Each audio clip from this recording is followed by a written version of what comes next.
नमस्कार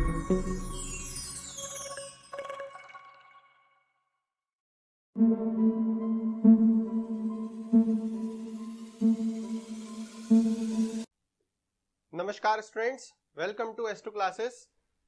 स्टूडेंट्स, हम लोग रिटायरमेंट ऑफ अ पार्टनर का चैप्टर कर रहे हैं। हमने अभी तक जो भी वीडियोस देखे उनमें 3 टॉपिक समझे हैं। फर्स्ट टॉपिक था change in profit sharing ratio, जिसमें gain ratio, sacrificing ratio, old ratio, new ratio से रिलेटेड सारे क्वेश्चंस को देखा था। सेकेंड टॉपिक हमने देखा valuation and accounting of goodwill, वो हमने टॉपिक सीखा। फिर थर्ड टॉपिक हमने revaluation and reassessment of assets and liabilities से रिलेटेड टॉपिक सीखा, जिसमें रिवैल्यूएशन अकाउंट कैसे बनाते हैं और असेट्स की वैल्यू में अगर चेंज नहीं होता है, बुक वैल्यू चेंज नहीं करते हैं और रिवैल्यूएशन किया जाता है तो उस टाइम पे कैसे एडजस्टमेंट करते हैं, वो हमने सीखा था।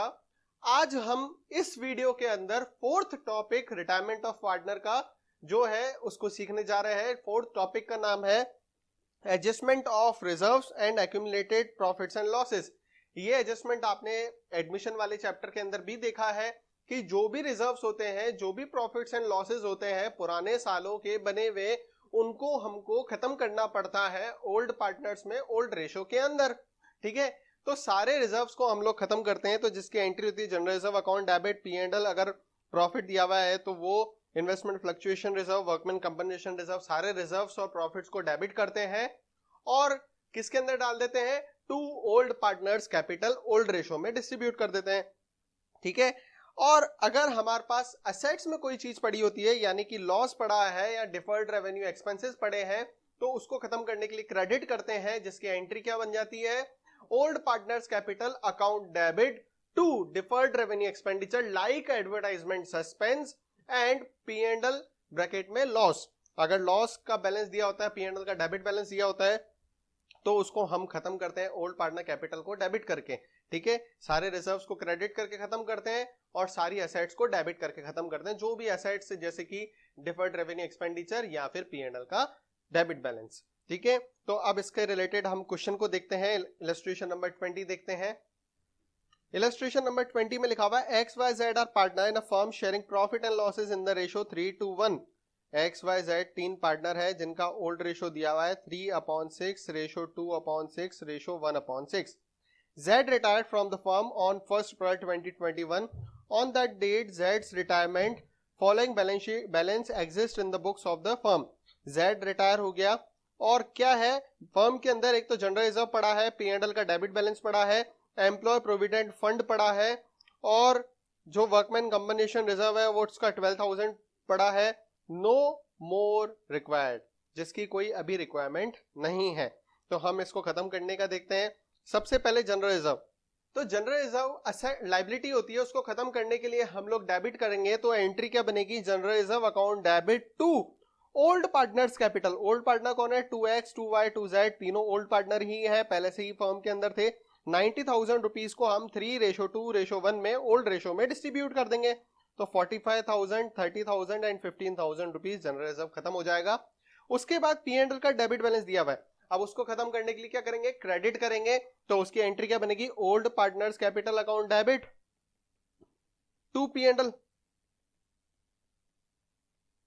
अब P&L कितना है, 15,000 रुपीज है, उसको हम 3:1 में खत्म कर देंगे, जिसका एंट्री हो जाएगी 7,500, 5,000 एंड 2,500 रुपीज।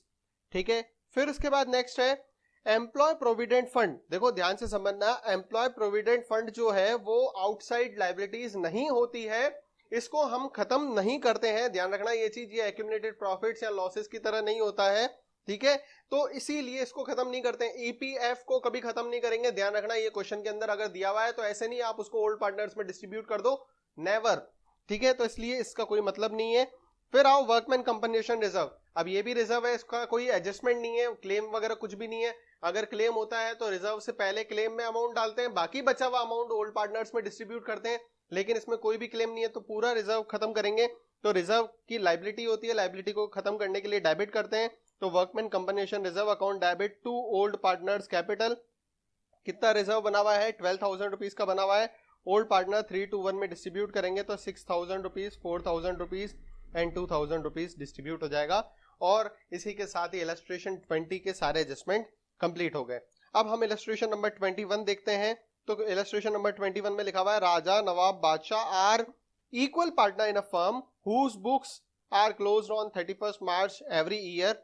आर, एन और बी तीन पार्टनर हैं जिनका ओल्ड रेशो है 1/3 रेशो 1/3 रेशो 1/3। अब क्या बोल रहा है, give journal entries to distribute general reserve of 40,000 at the time of retirement of Nawab when 25% of the balance of general reserve is to be transferred to investment fluctuation reserve। देखो भाई साहब, general reserve हमारे पास है कितना, तो general reserve है 40,000 rupees. इसका 25% IFR में डालना है, तो IFR में 25% ऑफ किसका 40,000 मतलब कि 10,000 रुपीज अपन को IFR में डालना है। तो जनरल रिजर्व का 25% तो IFR में डाल देंगे, बाकी बचा हुआ अमाउंट जो है वो ओल्ड पार्टनर्स में ओल्ड रेशो में डिस्ट्रीब्यूट हो जाएगा, जिसकी एंट्री क्या बनेगी, आप एंट्री देखेंगे general reserve account debit 40,000 rupees है टू IFR। IFR जो है 10,000 रुपीज डिस्ट्रीब्यूट हो जाएगा, तो 10,000 रुपीज चला जाएगा IFR में। फिर उसके बाद जो बचा हुआ है टू R, टू N और टू B, मतलब 30,000 का अमाउंट तीनों में इक्वली डिस्ट्रीब्यूट हो जाएगा, तो 10,000 10,000 एंड 10,000 रुपीज डिस्ट्रीब्यूट कर देंगे और इसी के साथ हमारा जनरल रिजर्व पूरा खत्म हो जाएगा। अब हम नेक्स्ट देखते हैं इलस्ट्रेशन नंबर 22। क्या लिखा हुआ है, give the journal entry to distribute workman compensation reserve of 70,000 at the time of retirement of Niti when there is claim 25,000 against it. The firm has 3 partners, ये 3 पार्टनर है। अब तीनों का कोई रेशो नहीं दिया हुआ है, तो तीनों का ओल्ड रेशो क्या माना जाएगा, इक्वल माना जाएगा। ठीक है, रवीना, नीति और रजत 3 पार्टनर है, ओल्ड रेशो इनका है 1:1:1। अब इसमें क्या है, वर्कमैन कंपनसेशन रिजर्व कितना बना हुआ है, 70,000 का बना हुआ है, और वर्कमैन कंपनसेशन क्लेम कितना है, 25,000 रुपीज है।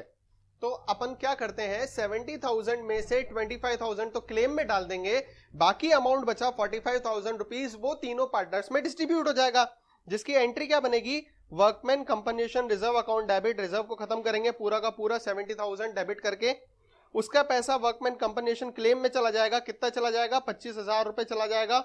बाकी कितना अमाउंट बचा, बाकी बचा 45,000, तीनों पार्टनर्स में इक्वल डिस्ट्रीब्यूट कर देंगे, रवीना और निति और रजत इनमें डिस्ट्रीब्यूट हो जाएगा इक्वली, तो 15,000 15,000 एंड 15,000 रुपीज डिस्ट्रीब्यूट हो जाएगा 45,000। ठीक है, इस तरीके से ये क्वेश्चन फर्स्ट कंप्लीट हो गया। इसका सेकंड केस क्या है, give the journal entries to distribute workman compensation reserve 60,000 at the time of retirement of Sajjan where there is no claim against it and the firm had 3 partners. अब 3 partner है RSK, तीनों का old ratio नहीं पता है तो equal माना जाएगा। ठीक है, अब इनके पार्टनर का प्रॉफिट कितना रिजर्व है, वर्कमैन कंपनसेशन रिजर्व 60,000 रुपीज है, ये पूरा का पूरा तीनों पार्टनर्स में डिस्ट्रीब्यूट हो जाएगा, कोई क्लेम नहीं है, कोई क्लेम नहीं है, तो पूरा workman compensation reserve R, S और K में डिस्ट्रीब्यूट हो जाएगा। कौन से रेशो में, ओल्ड रेशो में। इनका ओल्ड रेशो क्या है, इक्वल है, तो 20,000 20,000 एंड 20,000 रुपीज डिस्ट्रीब्यूट हो जाएगा, बस खत्म बात। थर्ड केस क्या है, give the journal entry to distribute IFR 4,000 at the time of retirement of Z when investment market value was 19,000 and appeared at 20,000 rupees. देखो ध्यान से समझो, IFR क्या होता है, आपको खुद को पता है। IFR का मतलब होता है कि अगर हमारे इन्वेस्टमेंट की वैल्यू में कोई भी कमी आती है तो उस कमी की भरपाई कौन करता है, IFR करता है। ठीक है, मार्केट वैल्यू, इन्वेस्टमेंट कहीं पे भी शेयर में इन्वेस्ट कर रखा है तो उसकी मार्केट वैल्यू कम ज्यादा होती है, गोल्ड में इन्वेस्ट करेंगे तो मार्केट वैल्यू कम ज्यादा होती है, बुक में हमारे कुछ और वैल्यू है, मार्केट में कुछ और वैल्यू है। अगर बाय चांस मार्केट की वैल्यू में कमी आने लगती है तो उसकी भरपाई कौन करता है, IFR करता है। तो IFR हमने 4,000 रुपए का बना के रखा है। इन्वेस्टमेंट जो है वो बुक वैल्यू कितनी है उसकी, तो इन्वेस्टमेंट की बुक वैल्यू जो है वो 20,000 रुपीज है, जबकि मार्केट वैल्यू कितनी है, 19,000 रुपीज है। ठीक है, तो 20,000 की चीज की मार्केट वैल्यू कितनी हो गई, 19,000 हो गई, मतलब 1,000 रुपए मार्केट वैल्यू कम हो गई। तो 1,000 रुपए कौन भरेगा, 4,000 रुपए का इन्वेस्टमेंट फ्लक्चुएशन रिजर्व बना हुआ है, उसमें से 1,000 रुपए हम लोग क्या करेंगे, इन्वेस्टमेंट को दे देंगे, उसकी वैल्यू कम करेंगे इन्वेस्टमेंट की, तो उसकी भरपाई IFR करेगा। तो 4,000 में से 1,000 तो इन्वेस्टमेंट की भरपाई के लिए चले गए, बाकी कितने बचे IFR में, 3,000 रुपए बचे। वो 3,000 रुपए ओल्ड पार्टनर्स में ओल्ड रेशो में डिस्ट्रीब्यूट हो जाएंगे, तो 2X 2Y 2Z में इक्वली डिस्ट्रीब्यूट हो जाएंगे। 3000 रुपए तो 1000 रुपीज तीनों पार्टनर्स में डिस्ट्रीब्यूट हो जाएंगे। अब हम नेक्स्ट क्वेश्चन कर रहे हैं। क्वेश्चन नंबर इलस्ट्रेशन नंबर 23 क्या लिखा हुआ है? Alia, Karan, Shilpa were partner sharing profit and losses in the ratio 5:3:2। तो ए के एस तीन पार्टनर है, तीनों का ओल्ड रेशो दिया हुआ है 5/10, ratio 3/10, ratio 2/10। Goodwill appeared in the books at value of 60,000 rupees. Goodwill जो है वो कितनी है? 60,000 रुपए है। अब आपको पता है अगर गुडविल अपीयर्ड होती है बुक्स के अंदर तो सबसे पहले अपीयरिंग गुडविल को हम लोग खत्म करते हैं। गुडविल हमारी एसेट्स होती है, एसेट्स को खत्म करने के लिए क्रेडिट किया जाता है, तो एंट्री होगी old partners capital account debit to goodwill. फिर जनरल रिजर्व दिया हुआ है 20,000 रुपीज, तो जनरल रिजर्व हमारी लाइबिलिटीज होती है, उसको खत्म करने के लिए डेबिट करते हैं, general reserve account debit to old partners capital. Karan decided to retire from the firm, के ने रिटायर होने की सोची। On that days of retirement goodwill of the firm was valued at 2,40,000 rupees. अब एग्जिस्टिंग गुडविल जो है वो है 60,000 रुपीज और रिवैल्यूड गुडविल कितनी है? गुडविल 2,40,000 रिवैल्यूड है ये, ठीक है। तो एग्जिस्टिंग गुडविल को तो ओल्ड पार्टनर्स में ओल्ड रेशो में खत्म कर देते हैं, जो रिवैल्यूड गुडविल होती है उसकी एंट्री गेनर टू सैक्रिफाइसर करते हैं। फिर बोल रहा है new profit sharing ratio among the Alia and Shilpa was 2:3, मतलब 2/5 एंड 3/5 इनका न्यू रेशो है। एडजस्टमेंट करना है। सबसे पहले हम गुडविल का ही एडजस्टमेंट देख लेते हैं। तो गुडविल का एडजस्टमेंट करने के लिए जो एग्जिस्टिंग गुडविल है सबसे पहले आप उसको खत्म करेंगे। देखो तीन चीजें इस क्वेश्चन के अंदर दी हुई है, एक तो गुडविल एग्जिस्टिंग, एक गुडविल रिवैल्यूड और एक जनरल रिजर्व दिया हुआ है 20,000 रुपीज। तीन एडजस्टमेंट है, बस बहुत छोटी सी बात है। सबसे पहले एग्जिस्टिंग गुडविल को खत्म करेंगे, तो गुडविल मैंने बताया एसेट्स होती है, खत्म करने के लिए क्रेडिट करेंगे, तो एंट्री बनेगी ए अकाउंट डेबिट, के account debit, S account debit. Goodwill को राइट ऑफ करने की, एग्जिस्टिंग गुडविल को राइट ऑफ करने की एंट्री 60,000 की गुडविल है, ओल्ड रेशो में राइट ऑफ होगी, 5:3:2 में डिस्ट्रीब्यूट कर देंगे, तो 30,000, 18,000 and 12,000 rupees goodwill right of हो जाएगी। सेकंड जनरल रिजर्व का एडजस्टमेंट दिया हुआ है, जनरल रिजर्व लाइबिलिटी होती है, लाइबिलिटी को खत्म करने के लिए डेबिट करते हैं, तो एंट्री हो जाएगी general reserve account debit to A, to K, to S. ये भी ओल्ड रेशो में डिस्ट्रीब्यूट होगा, सारे रिजर्व आपको पता ही है ओल्ड रेशो में डिस्ट्रीब्यूट होते हैं। जनरल रिजर्व है 20,000 रुपीज, इसको आप कौन से रेशो में? 5:3:2 में डिस्ट्रीब्यूट कर देंगे, तो 10,000, 6,000 एंड 4,000 रुपीज हो जाएगा। जनरल रिजर्व भी खत्म हो गया। उसके बाद जो गुडविल रिवैल्यूड गुडविल है, ठीक है, रिवैल्यूड गुडविल को हम लोग खत्म करेंगे, उसकी एंट्री करेंगे, एडजस्टमेंट करेंगे। रिवैल्यूड गुडविल के एडजस्टमेंट होता है गेनर टू सैक्रिफाइसर। अब गेनर टू सैक्रिफाइसर करने के लिए पहले आपको गेन रेशो निकालना पड़ेगा। गेन रेशो का फॉर्मूला होता है new ratio minus old ratio. सबसे पहले ए का देख लेते हैं, ए का है 2/5 माइनस 5/10। तो आपने ए का देखा तो ए का सैक्रिफाइसिंग रेशो है 1/10, ए ने सैक्रिफाइस करा, ठीक है। फिर उसके बाद आ जाओ के का, तो के तो वैसे ही सैक्रिफाइस कर रहा है, 0 माइनस 3/10, तो इसका वैसे ही माइनस में आएगा 3/10, ये तो वैसे ही सैक्रिफाइस कर रहा है। एस का देखेंगे तो एस का न्यू रेशो है 3/5, ओल्ड रेशो कितना है 2/4, माइनस करेंगे तो 4/10, इसका गेन रेशो हो जाएगा। मतलब एक पार्टनर गेन कर रहा है, जी गेन, एस गेन कर रहा है, बाकी ए और के जो है वो सैक्रिफाइस कर रहे हैं। गेनर टू सैक्रिफाइसर एंट्री बनेगी, तो क्या एंट्री बनेगी? S account debit to A to K. अब गुडविल कितनी है? 2,40,000 रुपीज है, ठीक है। तो 2,40,000 का एस में अमाउंट आएगा 4/10, मतलब कि 96,000 रुपीज, ठीक है। फिर आएगा ए में अमाउंट कितना आएगा? 2,40,000 का 1/10, तो 24,000 आ जाएगा।